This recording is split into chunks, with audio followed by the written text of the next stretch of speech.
কালকে গিয়েছিলাম জনপ্রিয় জুয়েলার্সের ওপেনিংয়ে, যেটা ছিল বারাসাতে। ওখানে আজকে ছিল ওপেনিং। ওখানে ভিড় হবে জানতাম, কিন্তু এতটাও যে ভিড় হবে সেটা একদমই কল্পনার বাইরে ছিল।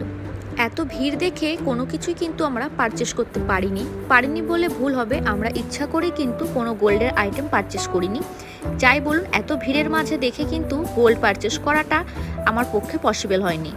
একই তো এত ভিড়, তার উপরে ছিল ঘন্টার পর ঘন্টা লাইন। সোনার জিনিস একটু দেখে শুনে টাইম নিয়ে কিনবো, সেটাই মনে হয় আমার পক্ষে বেস্ট হতো। সেজন্য আমি চলে এসেছিলাম বাড়ি।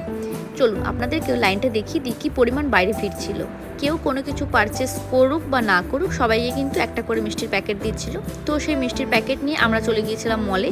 ওখানে একটু ঘোরাফেরা করে চলে এসেছিলাম বাড়ি ফেরার পথে কাল যেহেতু রথ ছিল, রাস্তায় দেখছিলাম রথ টানা হচ্ছিল, সেই সঙ্গে ছিল জ্যাম।